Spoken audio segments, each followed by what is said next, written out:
नमस्कार दोस्तों। प्राचीन समय में देवताओं और ऋषियों ने खरमास को अत्यंत पवित्र माह बताया है। कहा जाता है कि इस माह में भगवान सूर्य अपनी गति बदलते हुए विशेष विश्रांति करते हैं। इस कारण इस अवधि में शुभ कर्म रोककर केवल पूजा, जप और तप का महत्व बढ़ जाता है। खरवास की कथा भक्तों को संयम, श्रद्धा और आध्यात्मिक साधना का संदेश देती है। आइए पूरे भक्तिभाव से अब खरवास की कथा सुने। बहुत समय पहले की बात है। सूर्यदेव अपने रथ पर सवार होकर आकाश में भ्रमण करते हैं।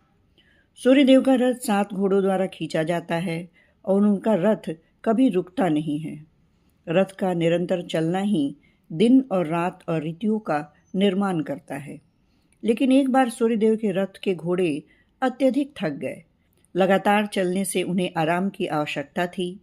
घोड़ा रुकना चाहते थे, पर सूर्यदेव रथ को रोक नहीं सकते थे क्योंकि रथ रुकते ही संसार का क्रम गड़बड़ा जाता। थके हुए घोड़ों ने सूर्यदेव से कहा, हे देव, हमें आराम चाहिए, नहीं तो हम आगे नहीं चल पाएंगे। सूर्यदेव द्विधा में पड़ गए। तभी एक सुंदर और शक्तिशाली गधा वहां आया और बोला, हे प्रभु, आप इन घोड़ों को विश्राम दें। जब तक ये आराम करें, मैं आपके रथ को खींच दूंगा। सूर्यदेव ने गधे का प्रस्ताव स्वीकार कर लिया। गधा सूर्यदेव का रथ खींचने लगा, लेकिन गधा घोड़े की तरह तेज और संतुलित गति से नहीं चल पाता था।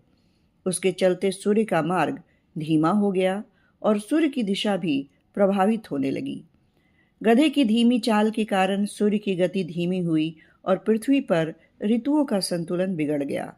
देवताओं के कार्य रुकने लगे, धार्मिक और शुभ कार्यों की ऊर्जा कम होने लगी। देवताओं ने ब्रह्मा जी से जाकर पूछा, हे प्रभु, सूर्यदेव का रथ गधे से क्यों खिंच रहा है? सारी पवित्र शक्तियां क्यों शांत है? ब्रह्मा जी ने कहा, जब सूर्य धनु राशि में प्रवेश करते हैं और रथ को गधा चलाता है, तब उस माह में शुभ कार्य करना उचित नहीं होता। उस पूरे महीने को खरवास या मलमास कहा जाता है। इस समय किए गए विवाह या मांगलिक कार्य फलदायी नहीं होते। उन्होंने यह भी कहा कि जब सूर्यदेव पुनः मकर राशि में प्रवेश करेंगे, तब घोड़े फिर से रथ संभालेंगे और शुभ कार्यों का आरंभ होगा। ये थी खरवास की कथा। साथ ही इस वीडियो में आपको मैंने खरवास से संबंधित तिथि की सही और सटीक जानकारी दी। वीडियो अच्छी लगी हो तो इसे लाइक और शेयर जरूर करें। अब आप मुझे आज्ञा दें। नमस्कार।